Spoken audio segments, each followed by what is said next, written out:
I am very pleased to introduce this next session, Reimagining Mediterranean Flavor with Tofu and Global Technique, made possible by the gracious support of Puma One Foods USA. Thank you so much for being here and making the session possible. Thank you also to those tuning in on the live stream. So I actually started my culinary career as a health supportive chef. And I have to admit, I have a long and actually quite loving relationship with tofu. Over the years, I have scrambled it, pureed it, put it into puddings and frittatas and all sorts of things. And I thought I may personally have exhausted the ways in which tofu could be used to enhance flavor and texture in plant-based recipes around the world. And then I saw the recipes and techniques for this session, and I was really blown away. So I'm personally very excited to see these incredible chefs leveraging global techniques to bring this amazing plant-powered protein to life in a whole new Mediterranean way. This is the kind of innovation that I think we all crave. It's likely what brought you here to Worlds of Flavor and what brought you to this particular session. So I'm gonna step out of the way and introduce the chefs so they can get cooking. I first want to introduce Chef Nguyen Pham, a CIA grad of 2004. She is an associate professor at the CIA in San Antonio. She is a true culinary powerhouse who's trained with legends in New York City. She's judged on the Food Network, launched the CIA's acclaimed restaurant in San Antonio, Savor, and as a UNESCO chef ambassador and expert in everything from global cuisines to fermentation, we are extremely thrilled to have her here today. So warm welcome to Nguyen. And next, I'd like to introduce Chef Edward Lee, the culinary visionary behind acclaimed restaurants 610 Magnolia, Nami, and Succotash. He's a 6-time James Beard finalist, an Emmy-nominated host of Mind of a Chef, and a James Beard award-winning author for his book, Buttermilk Graffiti. If that wasn't enough, he's also the inspiring founder of the Lee Initiative, which is dedicated to creating a more diverse and equitable food service industry. So a round of applause for Chef Lee. And I'll let you take it away. Thank you. All right, thank you. Thank you for that introduction. And thank you for Puma One. We're gonna do some tofu today. And I'm gonna show you, like, in Asia, or in Korea specifically, where I live part-time, you know, tofu is not considered a health food necessarily. Like, tofu is an ingredient that you use, it's very versatile, you can use it in so many different ways. And I'm always trying to convince people that tofu is not just a protein substitute, you know? And I think we get into this like vibe of like, oh, I'm a vegetarian, so instead of chicken, I'm gonna put a slab of tofu on there, and it's gonna be dry and unappealing, and it's gonna create a bad reputation. And I think tofu can be one of the most delicious things that you put on your plate. It can be something that you use as a central ingredient, and not because it's a vegetarian meal, not because, you know, it's a health food, just because it's delicious. So I'm doing 2 recipes. The first recipe I'm gonna do is a shakshuka with tofu. This is sundubu, or sun tofu, or soft tofu, sometimes called silken tofu. It's really special. To me, this is like a luxury ingredient. It has the texture of almost like a panna cotta, but obviously the savoriness of soy milk. It comes in tubes like this, and they're really nice. And I'm gonna start the shakshuka recipe. We're gonna have a little bit of olive oil, onions and bell peppers, and a little garlic. And I'm gonna let that cook down a little bit. While I'm doing that, I'm gonna slice up the tofu, and I wanna show you what this looks like. So, a lot of times you'll see tofu in like, sort of like square tubs. And this one comes in a kind of a tube. And if you see, you can just kind of like cut the tube, and out comes this like beautiful, really soft tofu. And it's very delicate. I mean, you can eat it. And I'll use this in everything from, you know, savory to, I've even made a dessert out of this. It really has the texture to me of like a custard. So just squeeze it out of the tube. And then you can slice this, I mean, you can, break it up, you can cube it, but I like to keep the natural shape. And I'm gonna make these beautiful little rounds. And you gotta be really careful because it will break apart on you pretty quickly.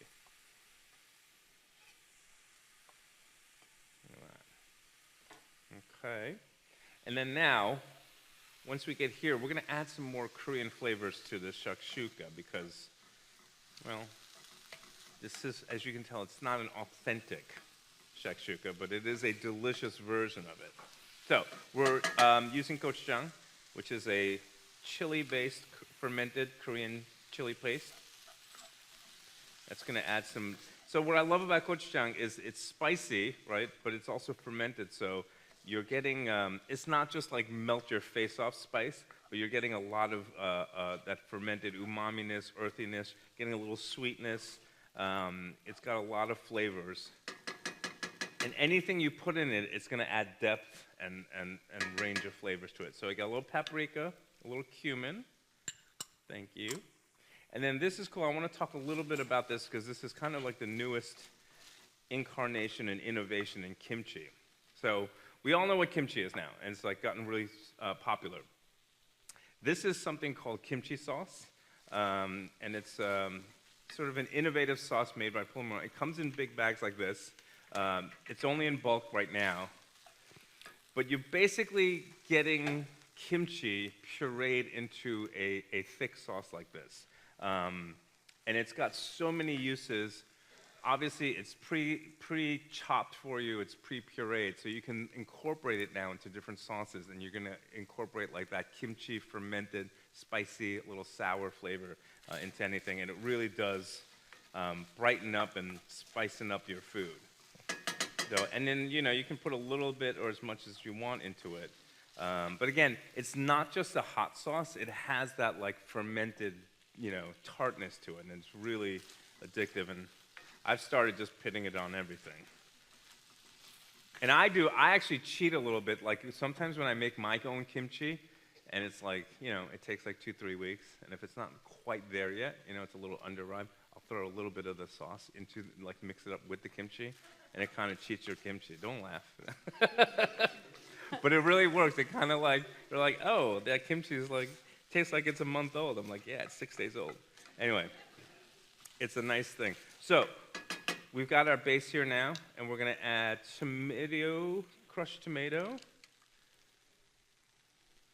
and a little veggie stock. All right, and then that's going to cook down a little bit. And of course, by the power of culinary magic, we have our finished sauce right here.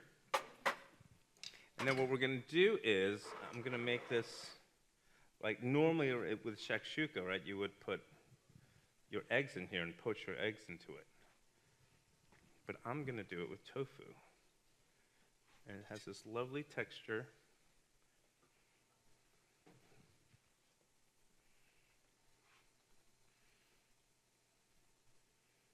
And the nice thing about tofu is that it will cook. And when you cook soft tofu like this, it will get warm, but it doesn't seize up, it doesn't get rubbery, it doesn't harden. It just kind of, it won't shrink. It may shrink a tiny bit, but it just basically, the texture will remain true, but it will get warm. So at this point, you can bake it in your oven. You can cook it on your stovetop just to warm up the tofu. I will finish it with a little bit of sesame oil to deepen the flavor. And then we can I'm going to do a little bit of chopped cilantro. And then I'll garnish it too with a little bit of whole cilantro right in the middle. If you guys have any questions, we can do Q&A at the end, but if you guys have any questions along the way, feel free to shout them out. Yeah, did all of you get to try this in lunch today? Yes, some of you, yes. I thought it was very delicious, and I love the idea of this serving almost like a poached egg function here. Any questions as we go? Small group, raise your hand. I'll restate your question. Yeah, can you put kimchi in a Sure. Cuisinart and make a sauce? Would that kind of work the same I'm sorry, way, say or again? Putting kimchi in a Cuisinart to make the sauce, would that achieve the same? Yeah, it does, except the sauce does have some extra stuff in it. There's a little bit of tomato paste in the sauce to give it some consistency. There might be one or two secret things in there that I'm not allowed to tell you, which makes it special. That make it extra special. But yeah, so you can. The thing with the thing with kimchi is if you just puree it, you'll never really get like a smooth texture because it is, basically it's a salted. It's not raw, but it's a salted vegetable. So you need a little bit of liquid to get it to like a puree texture. Because if you just take kimchi without liquid, it's just gonna have chunky kimchi. So yeah, if you want to make it on your own, I would add a little bit of liquid in it, something. This one has a little tomato in it. All right. Next up, we're gonna do, again, using this kimchi puree. I thought about all the different ways that I can use kimchi. And, there's this thing, like, so kimchi's become really trendy, popular, whatever you want to say. And there's a tendency to, like, sometimes overuse kimchi on everything. It's like, put kimchi on everything. And I try and be really careful about where and how I use kimchi. As the saying goes, like, kimchi makes everything taste better, and it's true, but also you want to be sort of, careful about how you don't want to put kimchi on literally everything. So this is something that I developed a while ago, and I use this a lot. It's basically a gochujang kimchi romesco. And it has that, the olives and the Marcona almonds and the nuttiness, and it's something that I'll use on everything. Like, I'll use this on a grilled cheese sandwich, which is amazing. You can use it as a condiment. You can use it even just as a dipping sauce, for crudité.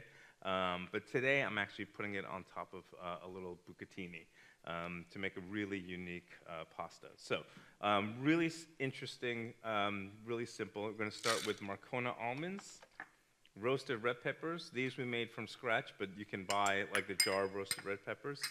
A little bit of olives, pitted, some garlic cloves, and then breadcrumbs.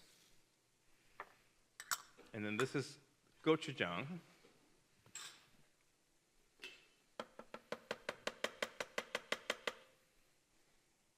And then I have that kimchi sauce. And if you want to use just regular kimchi on this one, you can, but again, the sauce gives you just a nicer consistency. And now I'm going to keep this just for later. And then a little bit of tomato and a little bit of olive oil. All right. And if you want like a rougher texture, you can do it. You can just cut it by hand. I like to do the food processor.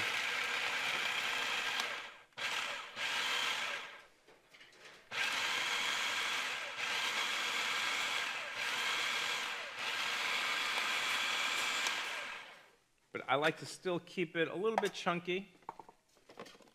You can see the texture of this. And I love to make, when we make gallons of this stuff, and you can keep it, it will keep in the fridge for quite a bit, at least a week.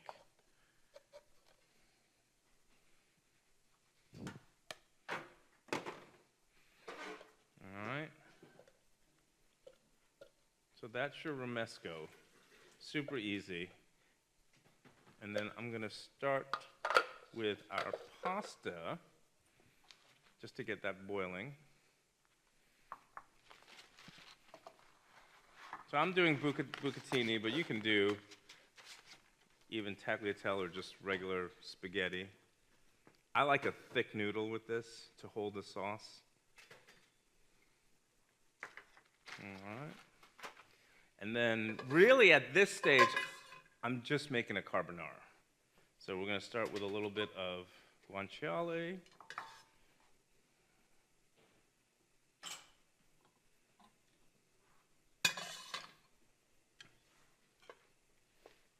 Pasta will take about 10 minutes.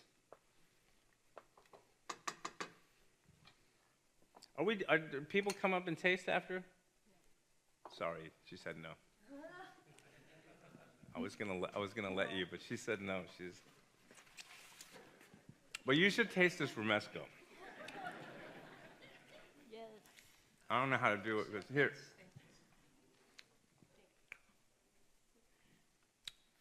Is there another little bowl, maybe? Yes.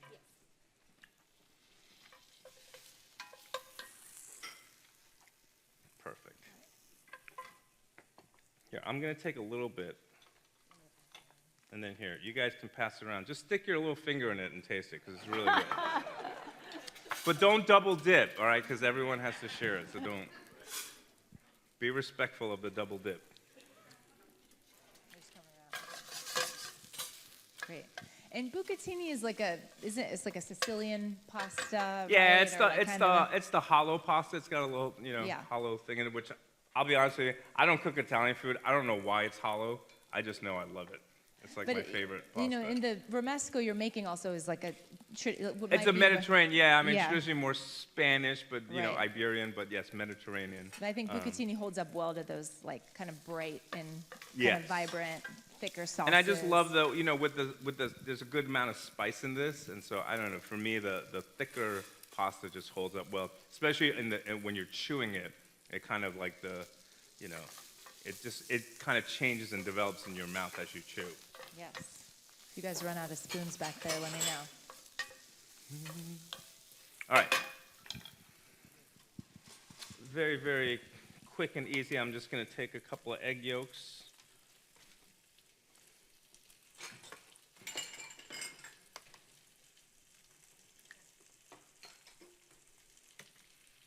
Two.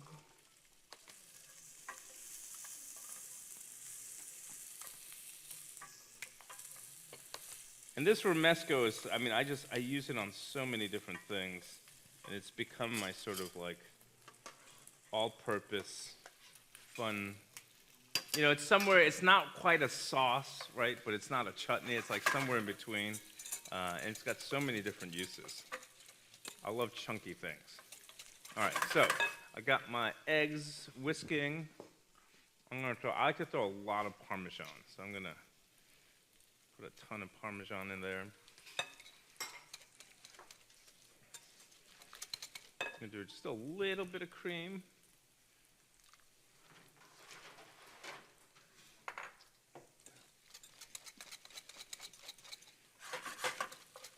All right, and then I'm throwing this is the fun part. I'm gonna throw about 2 spoons of that kimchi sauce in here. Get a little flavor, a little color going. All right. A little pepper. Ooh, that's good, yeah, beautiful. Yeah, we'll drain off. I'm gonna use a little bit of fat, but not all of it.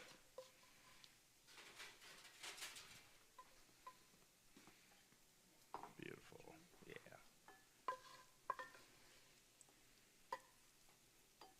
All right, so we got our crispy bucatini. This is like a double portion. I think that's plenty. We'll check our pasta. How's that romesco? Did you taste it? It's good, huh?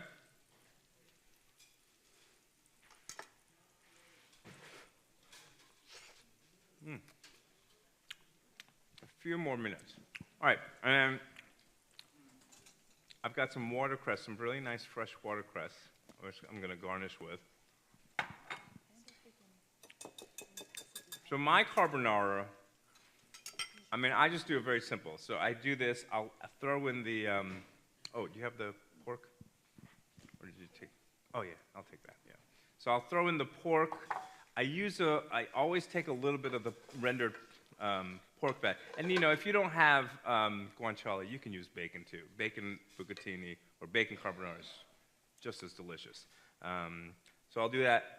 I mean, I'll just take the hot pasta and throw it right in there, whisk it up, and you're done. So it's really about the egg, the texture, and then I'll finish it with a little bit of the romesco on top. All right, so let's do that.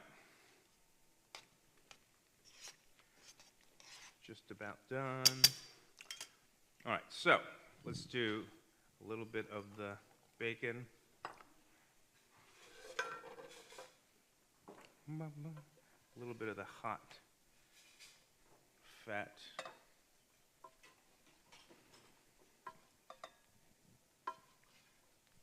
All right. And then you can drain your pasta, but I actually like to just kind of go right from the water, because a little bit of that pasta water is going to go in there, and it just adds a little bit of, it adds just enough hydration to the sauce so your eggs don't get too thick and pasty. All right.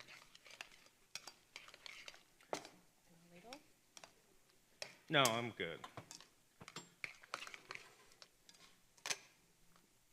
And then some people will, like, you know, throw that and just kind of warm up the egg yolks, but I tend not to like it. It increases the chances of you cooking your eggs too much. All right, so then what I'll do is I'll throw a little bit of romesco in here.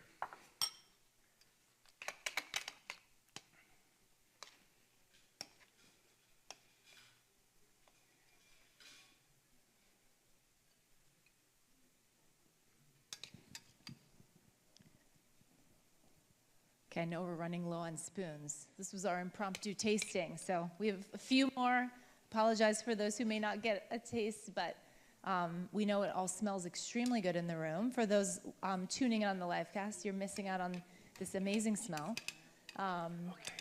And yeah, we can all take a look. Maybe you can come down at the end, find a creative way to give a taste. So then I'm going, oh, I'm sorry. I'm going to finish it off with a little romesco on top.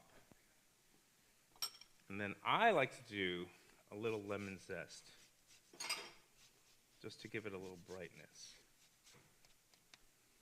And then I will do just, literally just 3 drops, 4 drops of lemon juice on top.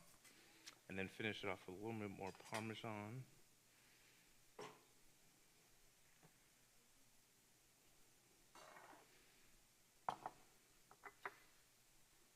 And then I like to, just for a little bit of peppery bite, we'll throw in just a tiny bit of watercress.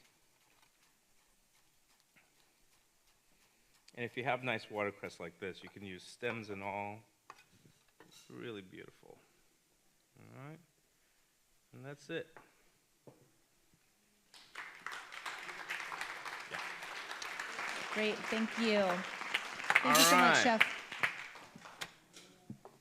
Okay, perfect. Thank you. I hope this inspired you and gave you some ideas and ways to think about both tofu and kimchi in a different and innovative way. If you have any questions, I can answer them. If not, thank you for coming and joining us. Thank you, Chef. Round of applause. All right, we do have a few minutes. Any questions in the audience? Sure. So I make sauerkraut, but I'm starting to think I should make kimchi. There you go. I'm wondering if you got any secrets. Oh, I got a lot of secrets. Okay, the question was, I make sauerkraut, thinking about making kimchi. What are your secrets? You know, kimchi and sauerkraut are very similar. Obviously, kimchi is like the spicy cousin of sauerkraut. The biggest decision you have to make is whether or not you're going to add a fish product. Traditional kimchi will have, you know, you can use salted shrimp, fish sauce, different kinds of what we call in Korea chutgal. Kimchi, the nice thing about kimchi is that there's really no one recipe. You can really just get creative with it. It's really, you salt your cabbage, you know, you let that rest for an hour, wash off the salt, and at that point, I mean, you know, you can do anything, ginger, lots of garlic, chili pepper, chili paste, and then your fish product. Now some can do. There's a lot of people that like to make vegan kimchi without fish products, and that's fine. If you're going to make a true sort of traditional style kimchi, you need some kind of fish product, and you can go simple, or you can get real creative with it. It's just how deep. I would say if you're going to start, start simple, maybe a little salted shrimp, a little fish sauce. And the nice thing is, as it ferments, the final product does not taste fishy at all. So you don't know, it's not a fishy product. It just adds that depth, and which is, to me, what gives kimchi that very unique flavor that you just don't get it, because it's not just pickled cabbage. It's really deep. So I would start there, and then if you like that, then you can go, do some research and discover all the different ways that they, ferment kimchi. But so many variations. You can do it with radish. You can do it with like mustard greens. One of my favorite kimchis you can do it with. It's endless, the possibilities. So yeah. Great. I see a question up at the top.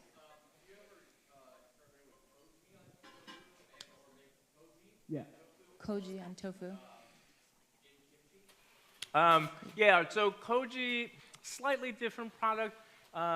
I think koji and tofu are an amazing combination. You can really do a lot to add flavor. I wouldn't use it on kimchi, only because it's kind of unnecessary. If you're going to do a natural fermentation, you don't really, the koji's not going to, it's going to ferment on its own, whether or not you have koji or not.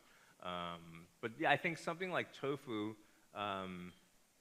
is real. I actually haven't experimented with it, but that's a great idea. I might try something with it, because I think that umami, with tofu. And tofu is something, you can age tofu as well. It's really good. It just intensifies the flavor too. Thank you. Excellent. I think we'll save any last questions until the end to make sure the Chef Pham has time for her demo. So another round of applause for Chef Lee. Thank you. Thank you. Thank you.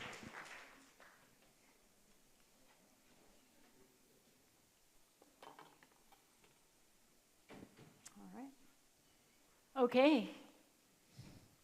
How's everyone doing today? I see some familiar faces. Some of you hit me up earlier at lunch in the marketplace. So, well, I want to thank Pumoni, who actually, I'm going to start off with that, because during the market, Pumu1 came by, and I told them that I've heard so many people mispronounce Pumoni, and I was like, they're not Italian, folks. So I think we should have a group here, almost like a sing-along, Abby, that everyone should be able to pronounce this correctly. Great. Good challenge. Yeah? Okay. Pool, Pool. mu, Pool. one. One. One more time. Pool, Pool. mu, Mu. one. One. You got it. You got it. So thank you, Pool Mu One, for having me today. It's one of those words. It's like I'm doing the Zatar crusted tofu today with Muhammara, and I literally in my brain have to think about how to say Muhammara.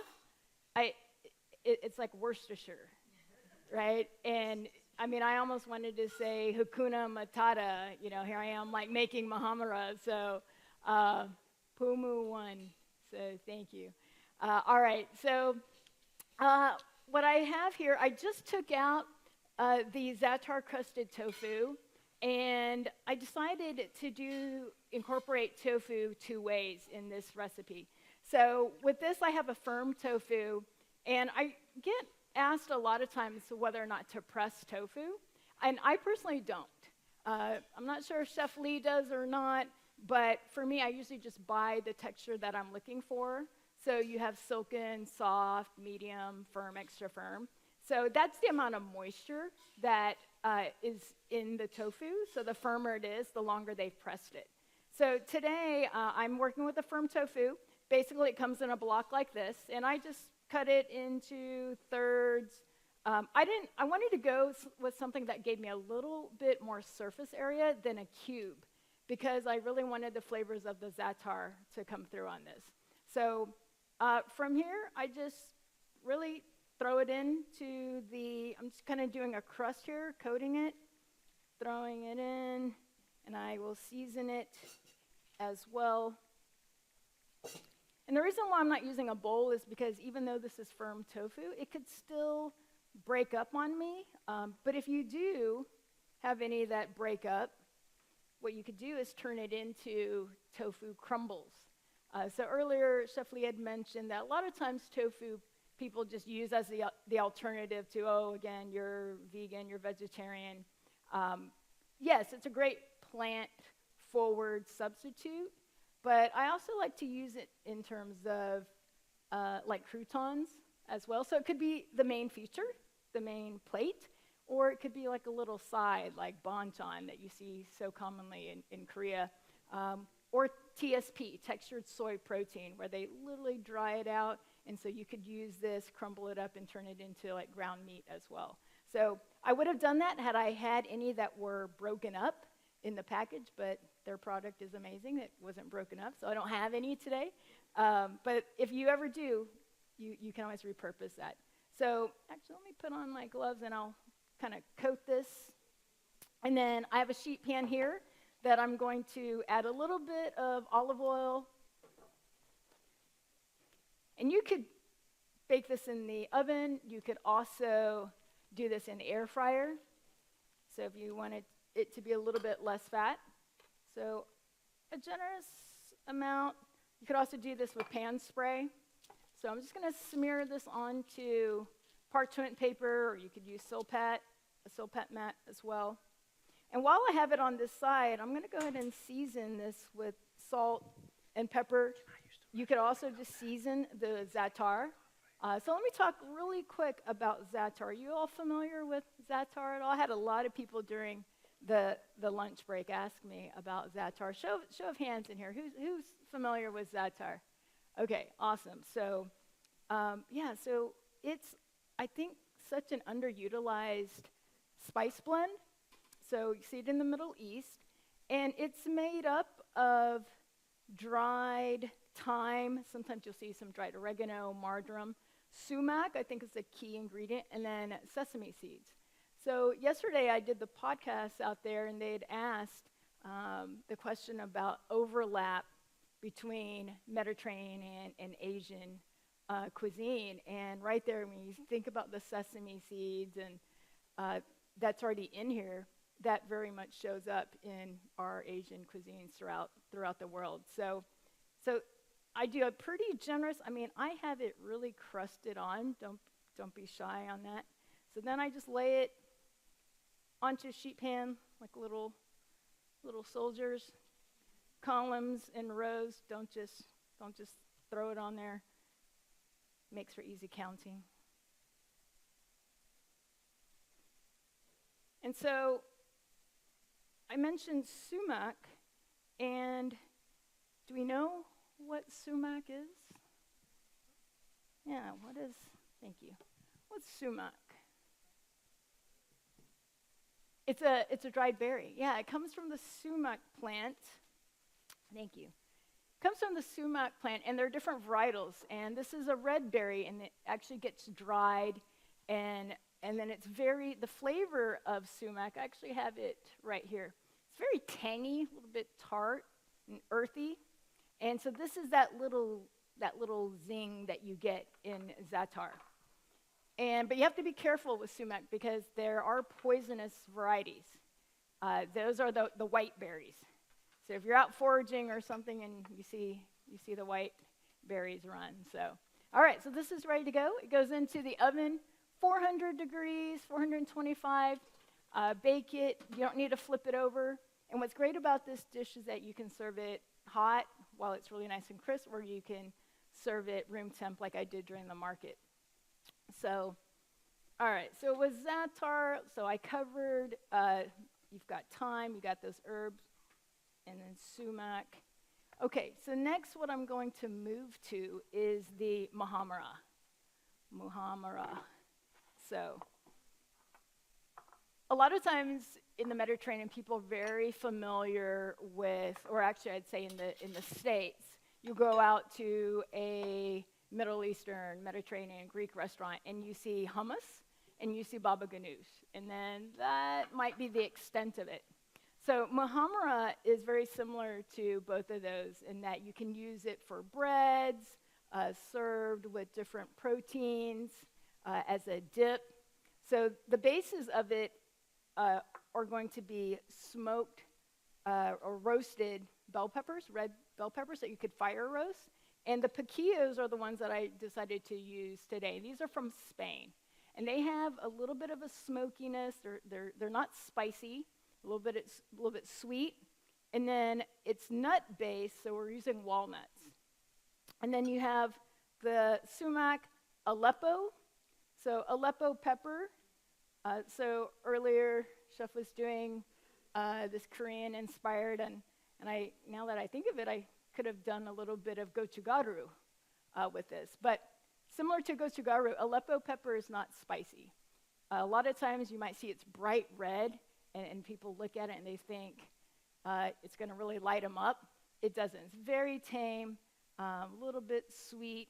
But this pepper comes from Aleppo, Syria, which they eat Muhammara in Syria, Armenia, and also in Turkey, but you see it throughout. So pomegranate molasses, and so garlic, and then cumin. And then here's my second addition of tofu. So earlier, Chef was using the silken tofu. So when you think about tofu's function, it's a really great product because depending on the consistency that you have, I like using the silken and soft tofu as a binder. In this, it's going to incorporate really smoothly, so it's going to give this sauce a really nice body. It could also be an emulsifier. And so I happen to have some already made. And since he did this, impromptu tasting, I feel like I got to do that too.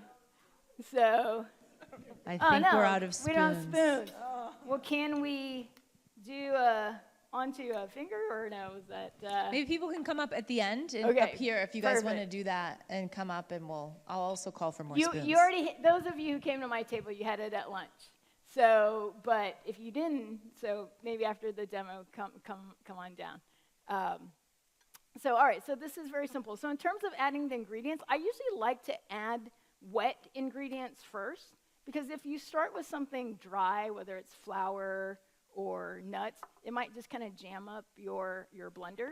So all the really wet, and then I'm going to stack that. Now I can start to incorporate the nuts, garlic, got the pomegranate molasses, and this is sweet but also a little bit tart. Little bit of cumin, not so much that it starts to taste like a Latin dish, sumac and Aleppo. And then all I'm going to do is blend this up. So I'm not adding any olive oil. If for some reason your peppers are maybe a little bit on the dry side, you could always add in probably a little bit more of that silken tofu or a little bit of olive oil. So, all right, so I'm going to turn this on.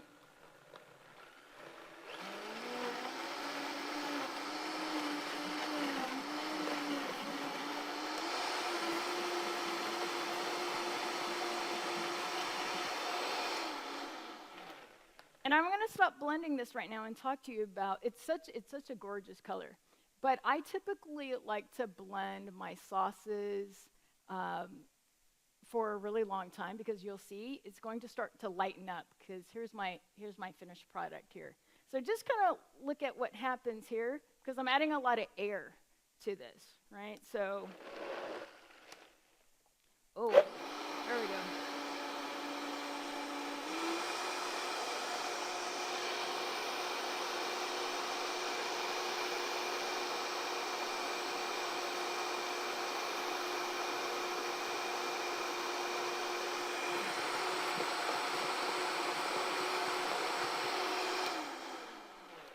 Okay, so can you see it? You can almost see the layers of the color that's in there. And then all I'm going to do is season this to taste, a little bit of salt, a little bit of pepper. Give it one last little buzz.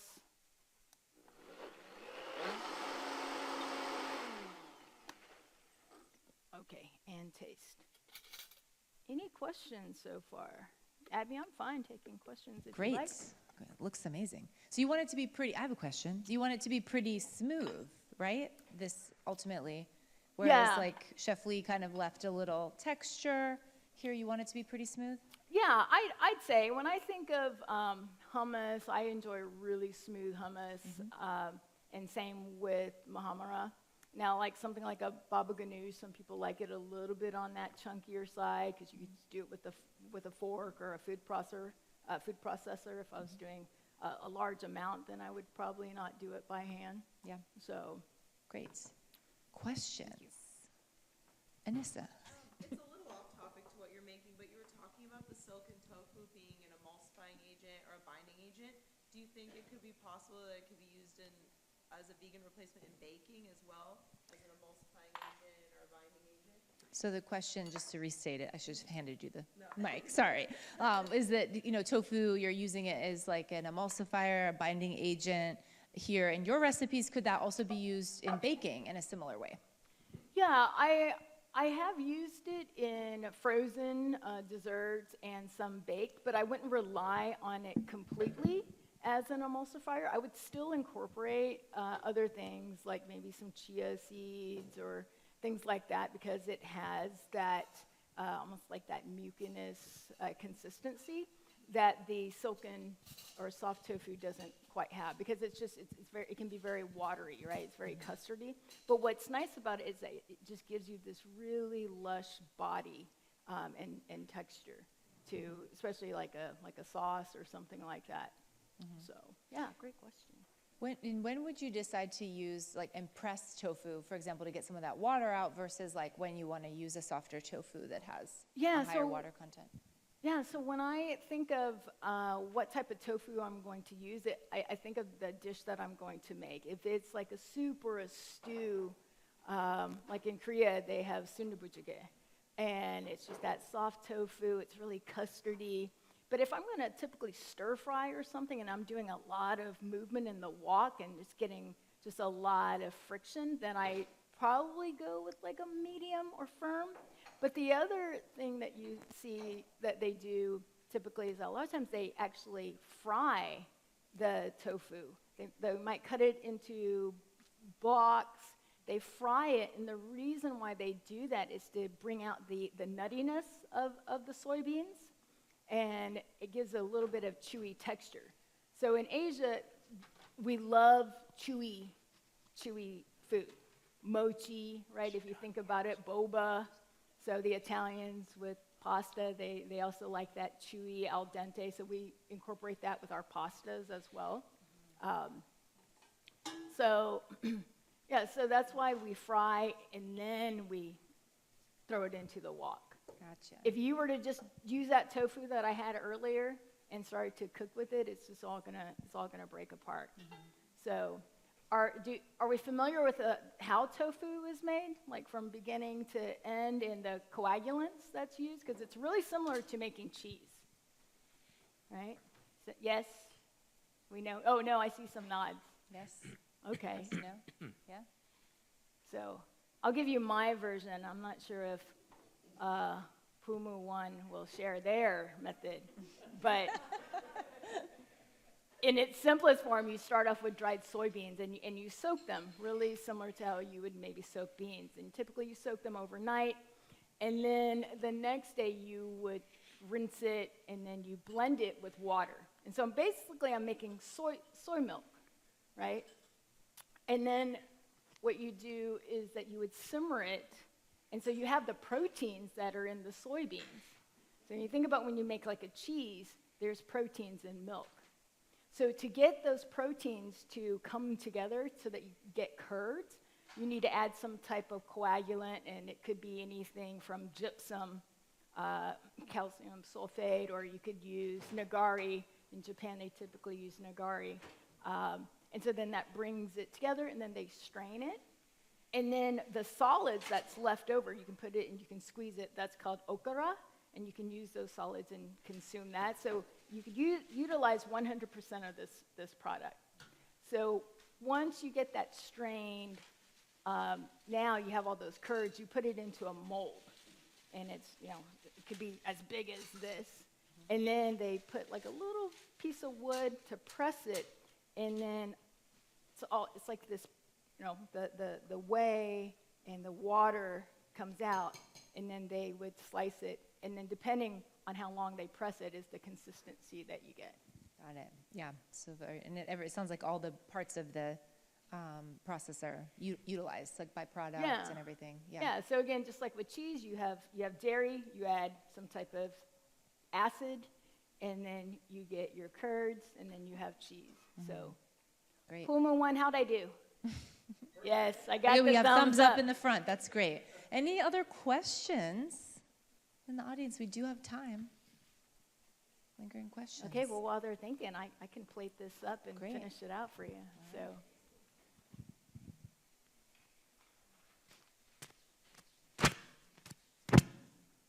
And I think why this dish works so well is because, tofu by itself typically is so bland, right? And so it's really a great canvas. It's just a blank slate for you to go with heavy seasoning, whether it's a marinade or a rub or some type of crust, right? So same with like that silken tofu, whether it's shakshuka or mapo tofu. You think about the spices that were in chef sauce there or in mapo tofu, it's really intense. So it's a carrier, it's a great vehicle, where again, if you were just have it by itself, you wouldn't be interested in it either. So, all right, so, do I still have my bowl of Muhammara, or are you all tasting it? You're tasting it. Okay, it's all now good. being tasted, yes. It's all good. Now, here's what we're going to do. We're going to put... How long do you bake the tofu for? Until it's done. Question was, how long do you bake the tofu for? I'm will get the joking. recipe for this, too. I'm joking, I'm being a smartass. That's what I tell my students when they ask me.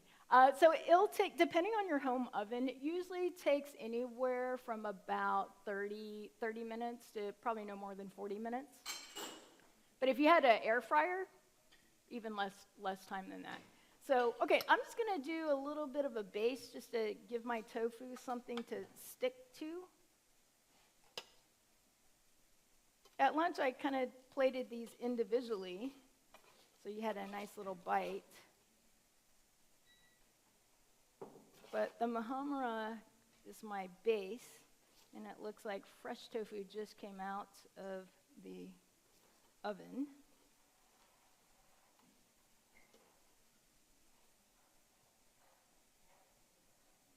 Okay, I'm going to drizzle a little bit of this on top. I'm going to garnish it with some of the other ingredients that I have. Pomegranate molasses.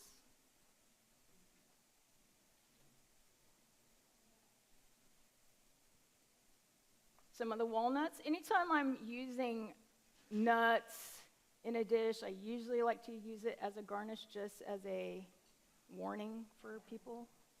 And this gives it a little bit more texture too.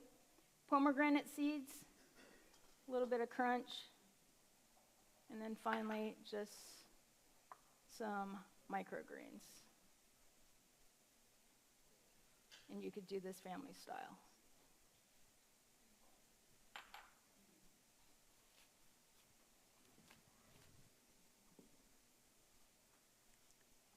Beautiful. Okay, there you have it. All right, round of applause. Great. I am excited to try these recipes at home.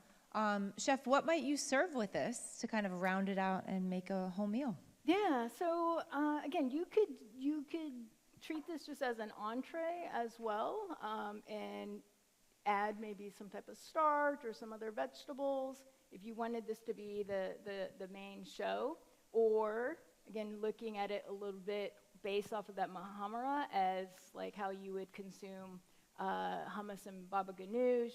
You could serve the tofu and have this on the side, have some bread as a starter appetizer. The holidays are coming up, so I think making these as, little bites, it could be really, really fun. Yeah, that So sounds yeah, great. it's really versatile. Yum, and nice and bright, like little bites. Yeah, I sounds love the great. colors to this. Any questions, really, for either chef, too? Is Chef Lee still back here somewhere? Okay. He is. Either chefs. And I know we have chefs in the audience, so you can ask us chefy questions or tell us how you use tofu in exciting ways so that we're all inspired. There's Cool Ranch and, the barbecue flavor, everything. Why not tofu? I mean, it's interesting. There hasn't been a lot of flavor. There's some coming. So Did you say Cool Ranch question- tofu? questions are around trendy flavors That's a and new like one. what's next for tofu, maybe? Is that the question? Okay. Okay. I don't think you can. You tell me. I don't think you can't flavor tofu, right? Like you can't because of the way tofu is. You can't inject flavors into it. Yeah. Yeah, it You can releases you moisture. can put like cheetah. You can crust it and powder and put stuff on top of it. But for example, you can't make like pink tofu. Like it wouldn't. I don't think it would hold. It's like a carrier of flavor, or it holds Yeah, because flavor. you maybe, can't. or- It's not going to absorb it because it's a protein. It's like it's not going to absorb into it. So. Yeah. Yeah, you can Could you soak it soak it for, in a but just flavor?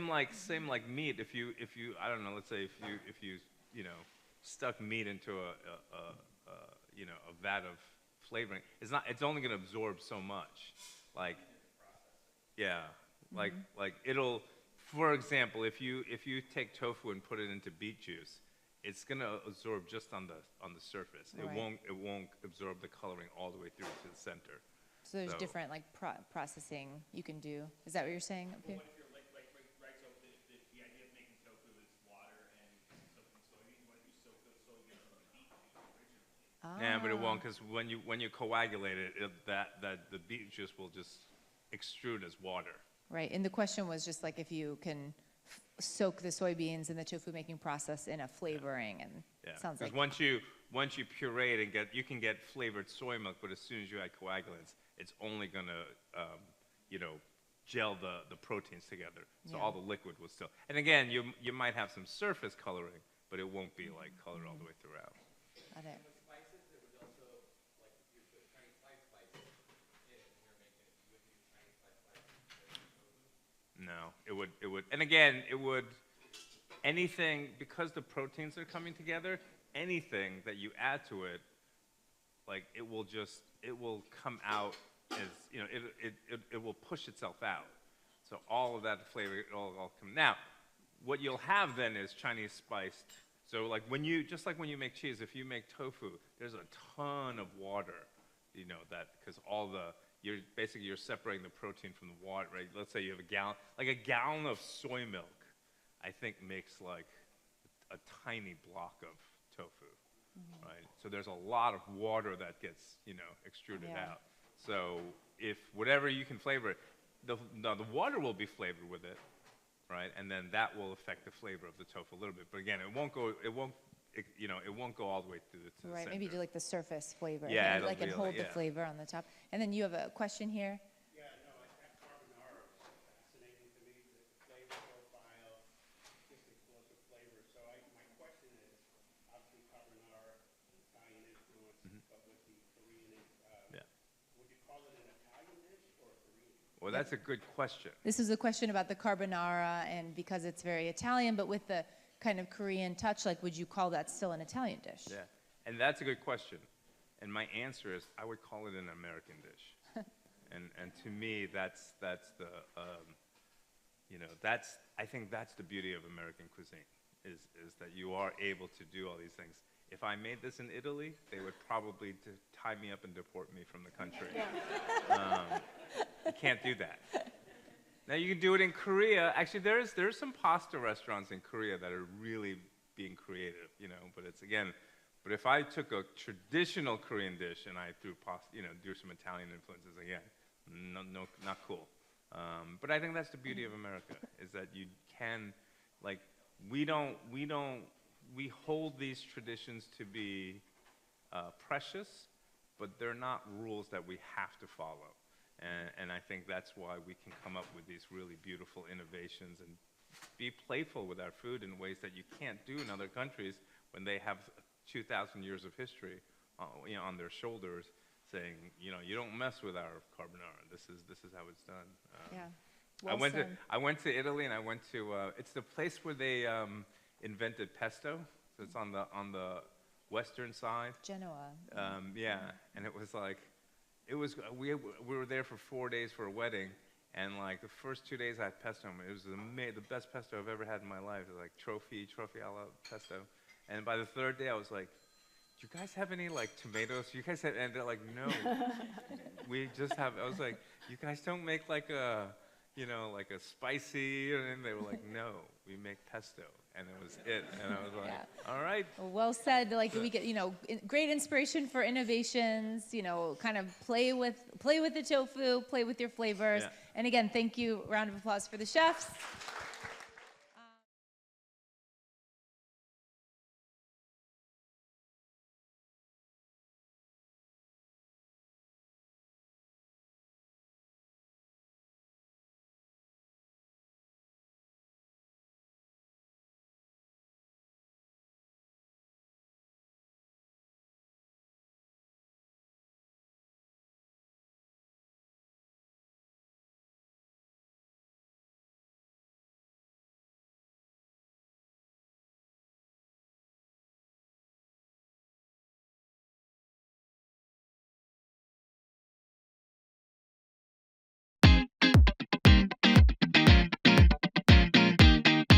Welcome to Peanuts in the Plant Forward Kitchen. I'm Ashton Pelham, and today we're diving into how school meals can help kids grow up healthy and happy with a little help from peanuts. Now, joining me today are two experts in school nutrition. We have Chef Aaron Smith, who's whipping up a delicious peanut-based recipe, and Angela Gomez, a registered dietitian who knows how to make school meals both nutritious and kid-approved.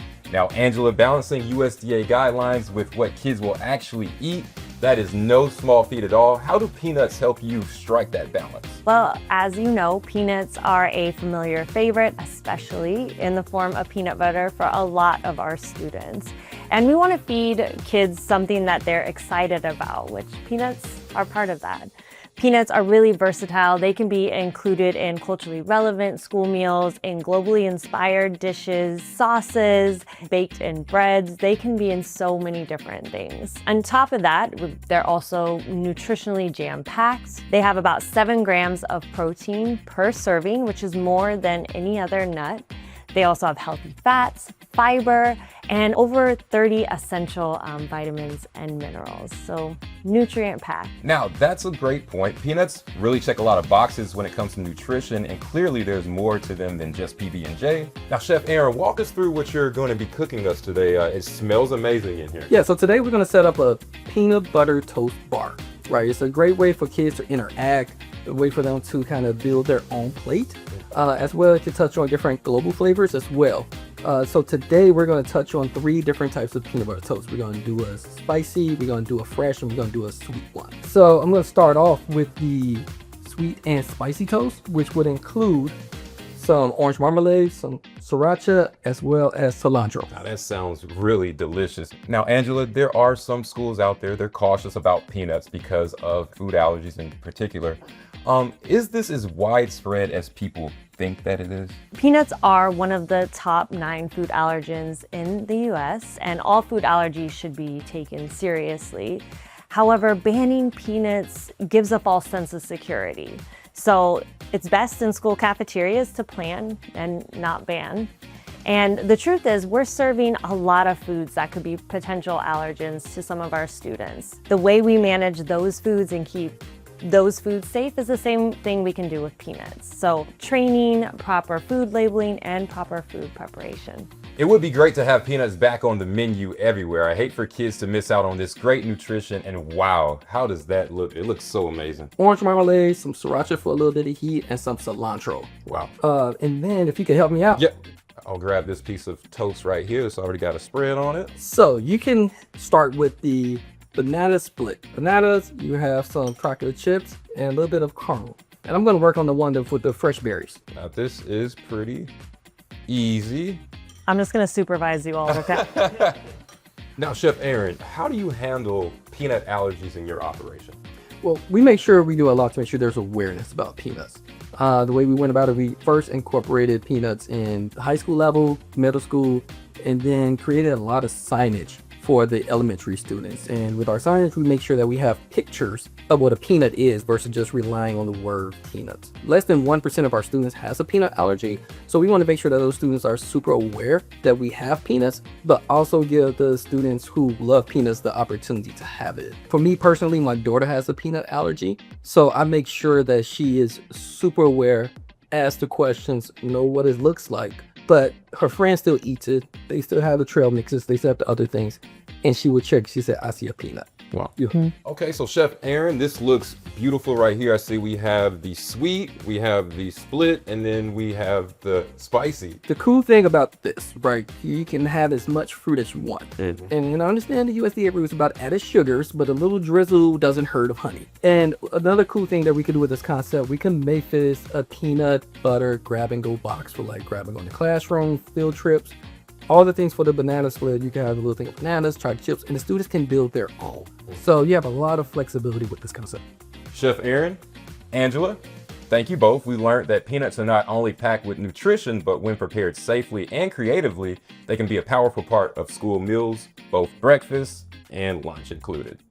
Now, thanks for watching Peanuts in the Plant Forward Kitchen. I'm Ashton Pelham. See you next time. And seriously, where was this food when I was in school? Right?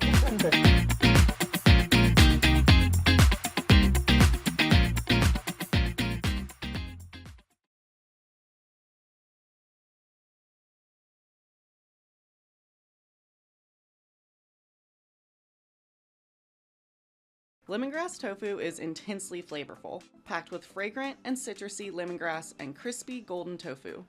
This plant-based dish, called da wu sa in Vietnamese, is delicious served with rice, rice noodles, or in fresh spring rolls. The first step to making this dish is marinating the tofu. In a bowl, toss minced lemongrass, soy sauce, chilies, turmeric, which gives the tofu its yellow color, palm sugar, rice wine vinegar, and lime zest. Pour this over the cubes of Nasoya Organic Superfirm tofu and allow the tofu to marinate for 30 minutes, tossing occasionally. After the tofu is marinated, we're ready to cook. Heat 2 tablespoons of oil in a large nonstick frying pan over medium heat. Arrange the marinated tofu in a single layer and cook.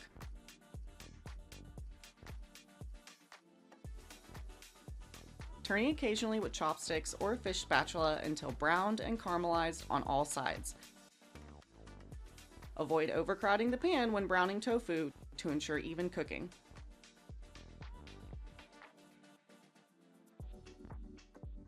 Top the lemongrass tofu with peanuts, cilantro, sliced chilies, and some freshly shaved lemongrass. Serve the tofu with a side of jasmine rice. You will love this dish's perfect balance of sweet, spicy, and savory flavors. Enjoy!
Chilled soups using summer ingredients can be found all over the European Union.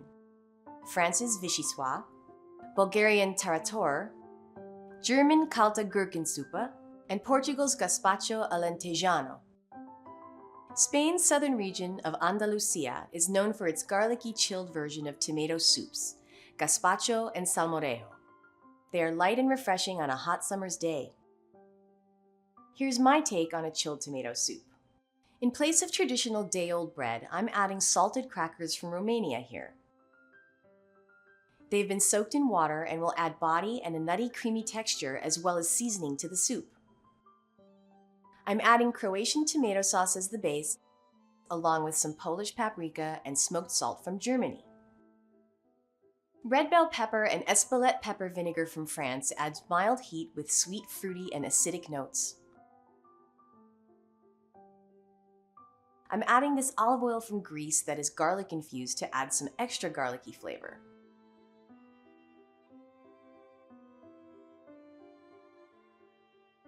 I'm garnishing my chilled soup with some sliced Iberico chorizo from Spain, which has been fried in olive oil for a nice umami-rich crunch.